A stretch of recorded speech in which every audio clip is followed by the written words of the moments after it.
A'udhu billahi minash shaitanir rajim, bismillahir rahmanir rahim. Chers téléspectateurs du monde francophone, assalamu alaikum wa rahmatullahi wa barakatuh.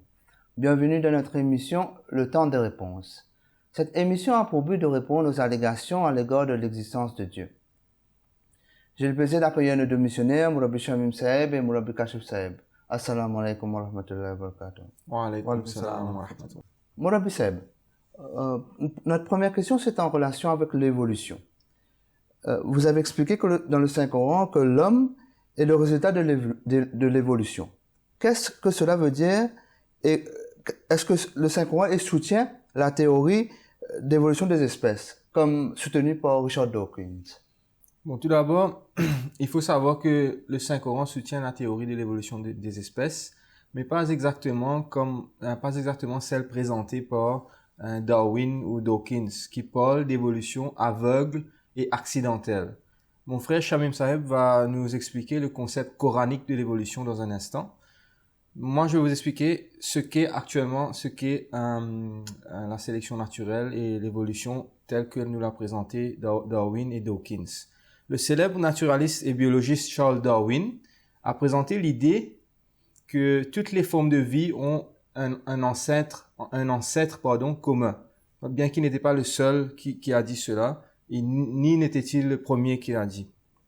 En observant les différences entre les espèces, il a compris que les atouts que développent les espèces dans leurs environnements font qu'ils survivent ou qu'ils périssent. Ceux qui développent les qualités ou les attributs nécessaires survivent et se reproduisent, perpétuant ainsi ces attributs parmi les descendants. Pour mieux comprendre ce phénomène de sélection naturelle, prenons l'exemple d'une gazelle. Elle a des prédateurs naturels dans son environnement, tels que les lions. Donc, les gazelles qui développent et préservent la capacité de courir plus vite ont plus de chances de survivre que celles qui courent moins vite. Exactement. Avec le temps, les gazelles les plus lentes meurent et celles qui ont l'attribut de vitesse supérieure survivent et se reproduisent. C'est eux qui vont survivre. Exactement. Donc, de cette façon, les gazelles les plus rapides vont perpétuer cette qualité de course rapide dans l'espèce, alors que ceux qui sont lents, elles vont disparaître. Donc, chaque espèce subit des pressions multiples dans son environnement. Là, on a mentionné la pression que fait les prédateurs, les lions par exemple. Donc, il y a beaucoup d'autres pressions que subissent les espèces dans leur environnement naturel. Et seulement les plus forts et ceux qui s'adaptent au danger et développent des qualités utiles vont survivre et perpétuer leurs espèces et aussi perpétuer les qualités qui leur donnent un avantage. Darwin explique donc que les différences entre les formes de vie sont le résultat de ce genre de micro-évolution et que ceci a duré pendant des millions d'années. Des petits changements, cette micro-évolution a poussé les organismes à se développer vers des choses plus complexes. Darwin semble croire en un Dieu tout-puissant comme créateur, même si sa théorie de l'évolution ne présente pas Dieu comme architecte ou ingénieur de l'évolution, mais seulement comme le créateur. Donc, maintenant, Richard Dawkins, biologiste et auteur de renom de notre époque, est le plus grand partisan et promoteur de la sélection naturelle comme explication pour comment la vie a commencé et évolué. Il a élaboré la théorie de Darwin pour enlever complètement l'idée d'un créateur quelconque. Lui prétend que la vie n'a non seulement évolué sans un être intelligent pour diriger l'évolution, mais aussi que la vie a commencé sans un créateur. Donc Darwin nous dit que les formes de vie ont évolué d'un ancêtre commun jusqu'à devenir complexes. Il ne nous dit pas qu'il n'y a pas eu de créateur. Dawkins, par contre, il soutient que l'évolution a été aveugle et sans créateur, et aussi que tout a commencé sans un créateur. Donc tout d'abord, Pour lui, tout était un hasard. Exactement. Donc tout d'abord, il faut comprendre que, contrairement à ce que prétend Dawkins, la sélection naturelle ne peut pas expliquer l'origine de la vie. Pardon. Tout simplement parce que la sélection naturelle n'est pas créatrice. Elle peut nous expliquer comment les espèces les plus fortes ou les plus adaptées à leur environnement ont survécu en préservant ou en développant des attributs utiles, mais elle ne nous explique pas comment ces espèces sont apparues. Exactement. Les protéines, si on prend l'exemple des protéines, les protéines contiennent une séquence très spécifique d'acides aminés. On parle de comment la vie a commencé. La sélection naturelle ne peut pas expliquer cela. Là, on va vous donner l'exemple pourquoi la chance ne peut pas expliquer comment la vie a commencé. Les protéines contiennent une séquence très spécifique d'acides aminés de 20 variétés spécifiques, 20 variétés différentes. La vie nécessite des centaines de milliers de protéines spécialisées. Les chances de ne produire que les bonnes protéines par pur hasard sont d'un rapport de 10 à la puissance de 40 000. C'est-à-dire 10 et 40 000 zéros. On ne peut même pas prononcer ce chiffre. D'un rapport de 10 à la puissance de 40 000 à 1. Donc, comme le dit le philosophe Jacob Sherman en 1887, la sélection naturelle peut expliquer la survie du plus apte, mais elle ne peut pas expliquer l'arrivée du plus apte.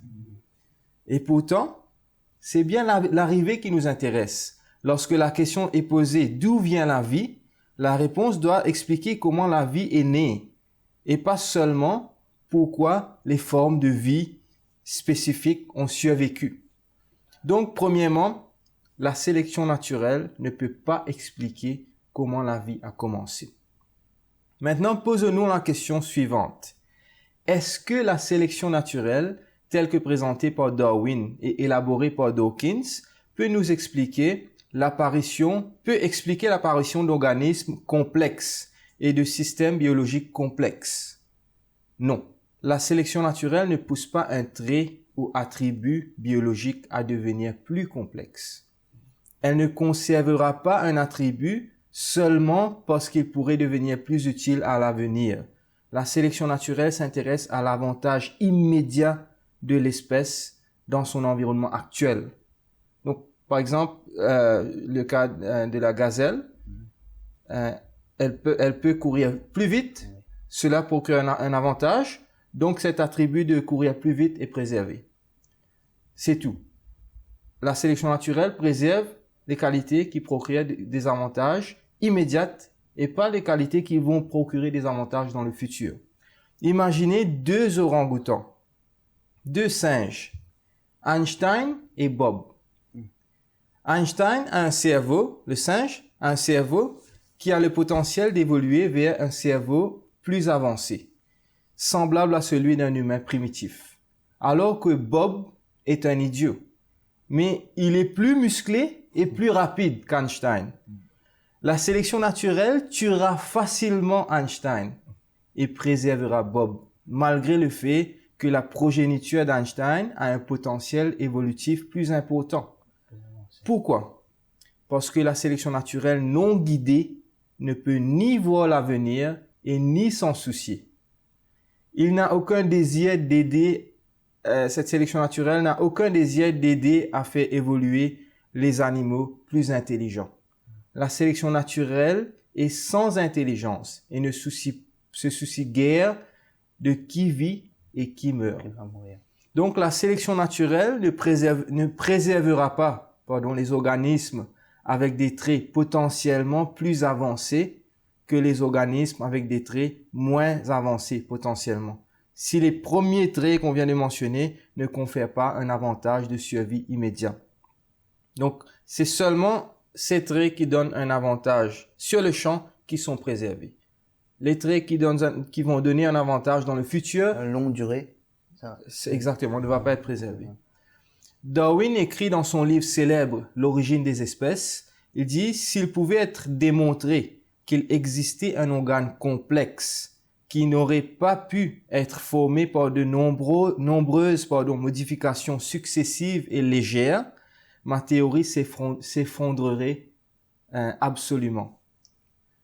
Darwin dit, ma théorie s'effondrerait absolument. Dawkins. Ouais. Darwin, Okay. dans son livre célèbre, L'origine des espèces. Mais pourtant, il y a de nombreux exemples d'organes qui n'ont pu être formés de la sorte, c'est-à-dire par de nombreuses modifications successives et légères qui a duré pendant des millions d'années. Il y a beaucoup d'exemples d'organes qui n'ont pu être formés de la sorte. Si on s'intéresse à l'œil simplement, on s'aperçoit que même les formes d'yeux les plus anciennes, par exemple celles d'insectes ou de poissons préhistoriques, vieux de plus de 500 millions d'années, ils sont incroyablement complexes. C'est tout simplement impossible que l'œil soit le résultat de petits changements graduels durant des milliards d'années d'évolution. La théorie de l'évolution, par sélection naturelle aveugle et sans guide, ne peut donc ni expliquer comment la vie a commencé et ni comment la vie a évolué vers des formes de vie aussi complexes dans si peu de temps. Maintenant, est-ce que le Saint-Coran nous propose quelque chose de plus logique?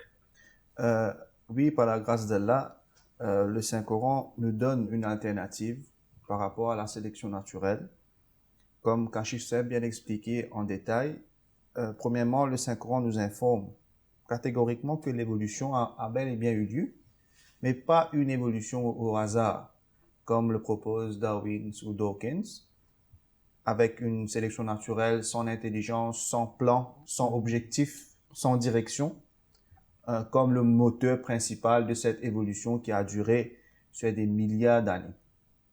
Le Saint-Coran nous dit que l'évolution sur Terre, l'évolution de la vie sur Terre était guidée, planifiée par un être qui est le meilleur des planeurs, qui est omniscient, qui sait le passé, qui sait le présent et qui sait surtout le futur.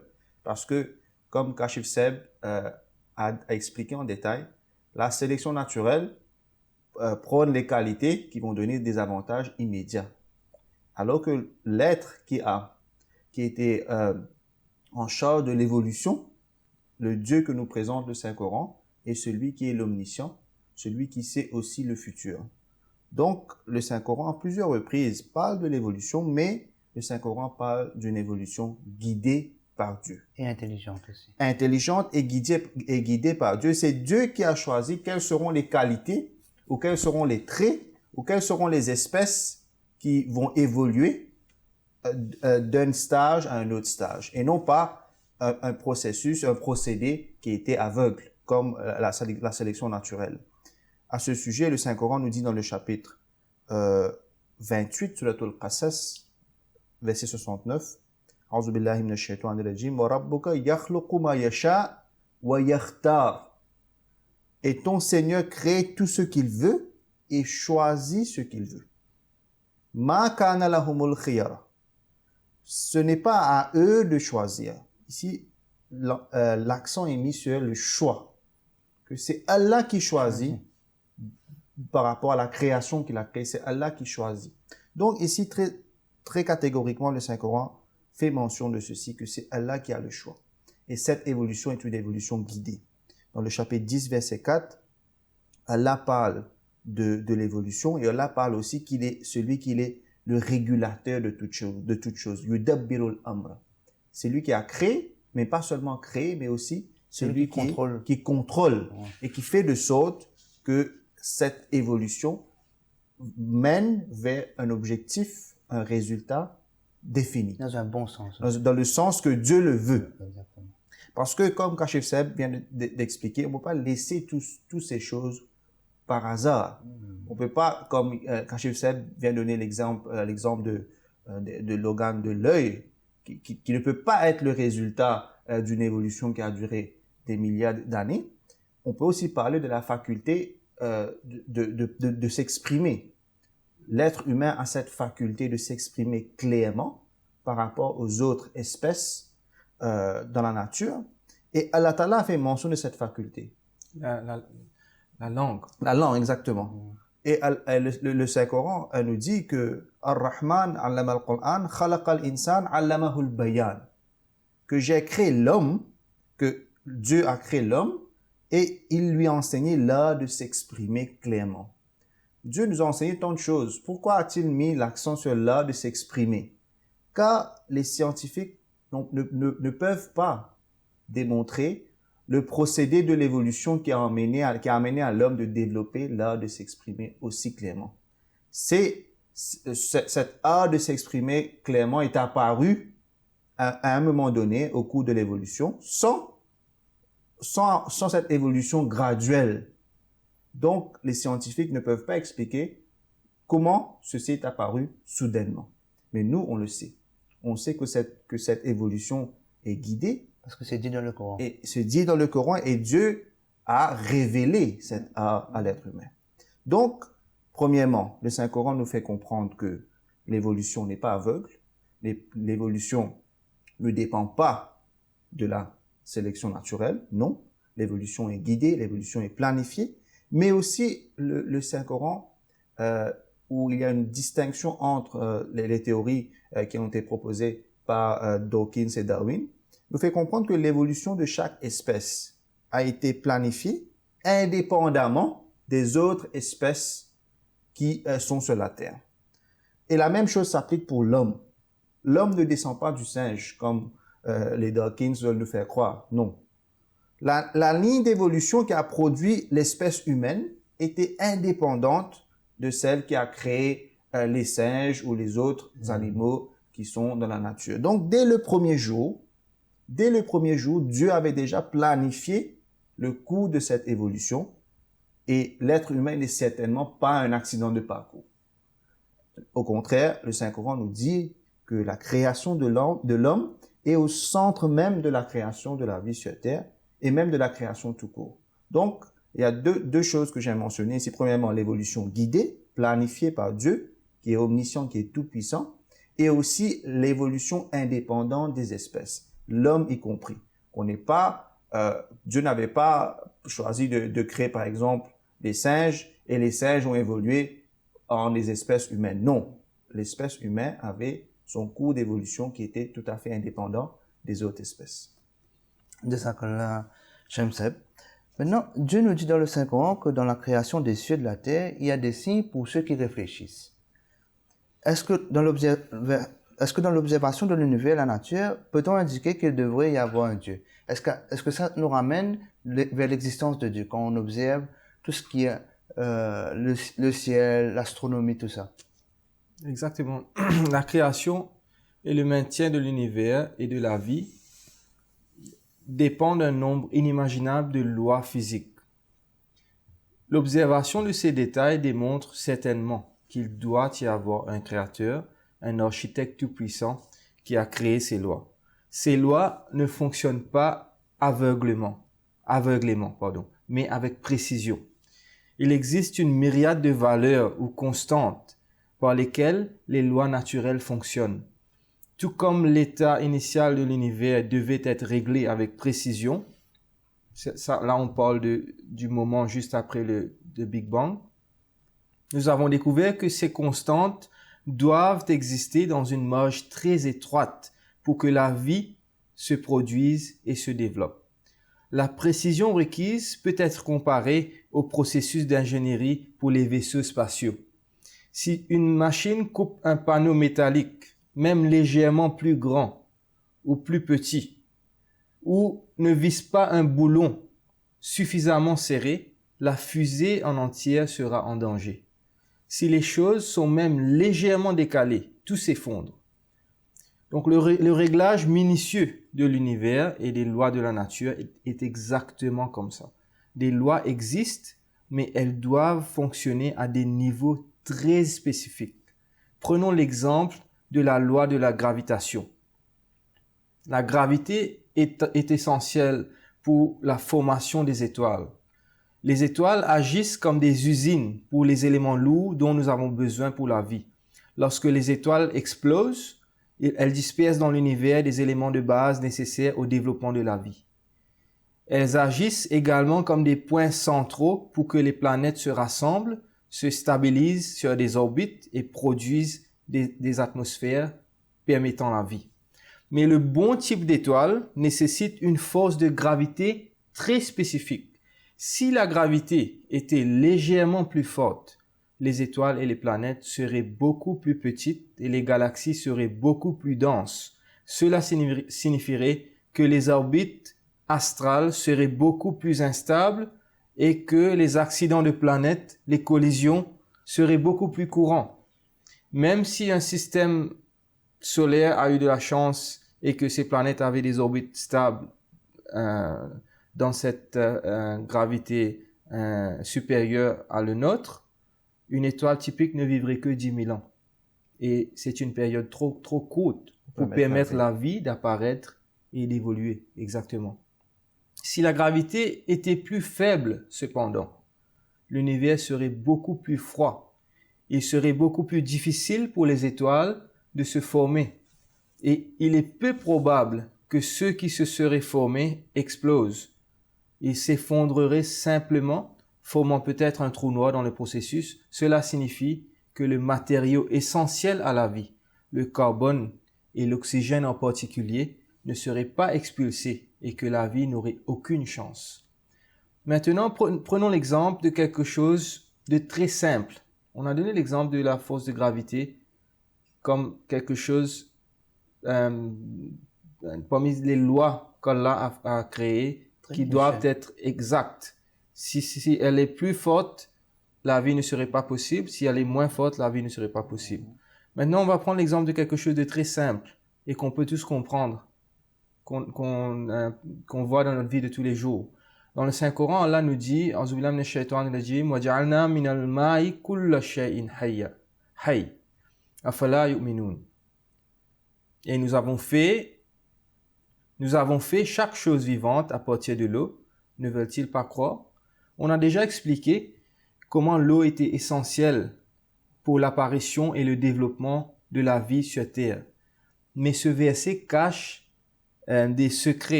d'autres secrets à propos de l'eau qu'on découvre à mesure que la science progresse. L'eau brise toutes les règles, tout ce qu'on connaît à propos des liquides. Depuis le 19e siècle, les chimistes ont développé une structure robuste pour décrire ce que sont les liquides et ce qu'ils peuvent faire. Ces idées sont presque inutiles pour expliquer le comportement étrange de l'eau. Qu'est-ce qui se passe à chaque fois que vous déposez un glaçon dans une boisson? Pensez-y un instant. Devant vous est un solide qui flotte sur son liquide. La cire solide ne flotte pas sur la cire liquide, la cire fondue. Le beurre solide ne flotte pas sur le beurre fondu dans une casserole chaude. Les roches ne flottent pas sur la lave lorsqu'elle jaillit d'un volcan. La glace flotte parce que l'eau s'étend lorsqu'elle gèle. L'eau a été créée de façon à ce que la densité de l'eau est à son maximum quand l'eau est à 4 degrés de température. Elle est toujours sous forme liquide. À 4 degrés, elle est à son densité maximum. C'est-à-dire que l'eau est plus lourde à 4 degrés en forme liquide qu'elle ne l'est en forme solide à 0 degré. La glace flotte ainsi sur l'eau car elle est plus légère. Maintenant, la glace flotte dans nos boissons, mais aussi à travers nos océans, sous forme de glace de mer et d'iceberg. Dans les lacs et les rivières gelées, la glace fait plus que décorer la surface. Elle isole l'eau en dessous, la maintient à quelques degrés au-dessus du point de congélation, même dans les hivers les plus rigoureux. L'eau est la plus dense à 4 degrés et à cette température, elle coulera au fond d'un lac ou d'une rivière, toujours sous forme liquide, parce que les plans d'eau gèlent de haut en bas. Les poissons, les plantes et les autres organismes auront presque toujours un endroit où survivre pendant les saisons froides glaciales et pourront croître en nombre et en taille. Sans cette faculté de l'eau, on aura tous les océans qui sont glacés. Exactement. Au fil du temps, cette bizarrerie a permis à une vie complexe de se développer et de survivre et d'évoluer, malgré les époques glaciaires successives de la Terre, des périodes où des formes de vie fragiles auraient autrement été anéanties sur le sol desséché et gelé. Et les mers aussi seraient solidifiées, comme vient de mentionner Shamim Saheb. Donc la vie même n'aurait pas eu l'occasion d'apparaître, de se préserver et d'évoluer. Ces formes de vie à la base, au début, qui étaient des formes de vie très fragiles, auraient été détruites si l'eau n'avait pas cette qualité spéciale. Ce n'est pas tout. Les liens d'hydrogène dans l'eau permettent aux molécules d'eau de se tirer à travers les plus petits vaisseaux sanguins de notre corps, travaillant souvent contre la force de gravité, transportant de l'oxygène et des nutriments vers des parties qui seraient autrement difficiles à atteindre. Ce même mécanisme signifie que les plantes peuvent aspirer l'eau du plus profond de la surface de la terre pour nourrir les feuilles et les branches. Donc, non seulement l'eau est attirée par elle-même, mais elle colle à presque tout ce qu'elle rencontre. C'est ce que nous avons de plus proche d'un solvant universel, capable de désassembler d'autres composés. Le sel ordinaire, composé de cristaux de chlorure de sodium, se dissout facilement dans l'eau car les liaisons d'hydrogène éloignent les atomes de sodium et de chlore du cristal, les laissant flotter librement dans le liquide. L'eau est un si bon solvant en fait qu'il est presque impossible de la trouver naturellement en état pur. Même la production d'échantillons purs en laboratoire est difficile. Presque tous les composés chimiques connus se dissolvent dans l'eau dans une petite mesure. Pour cette raison, l'eau est l'un des produits chimiques les plus réactifs et corrosifs que nous connaissons. Cette capacité à interagir avec tant de choses est cruciale pour la vie. Cela signifie que l'eau peut dissoudre une grande variété de nutriments et d'autres ingrédients et les déplacer dans notre corps. Les molécules de base de la vie, l'ADN, les protéines, les molécules qui composent les membranes cellulaires, etc., ne fonctionneraient pas sans l'eau. Toutes ces qualités spéciales qui sont uniques à l'eau démontrent qu'il y a sans aucun doute un architecte ou un ingénieur tout-puissant qui a créé ces lois. Il y a une intelligence derrière ça. Exactement. Donc voilà en bref quelques exemples de comment l'eau a été essentielle pour toutes les formes de vie. Et Dieu nous en a informés il y a plus de 14 siècles de cela. Jazakallah Kashif Saeb, Jazakallah Shamim Saeb. Faute de temps, on ne pourrait pas continuer cette émission. Ça ramène cette émission à son terme. Sur ce, à très bientôt. Assalamu alaikum wa rahmatullahi wa barakatuh.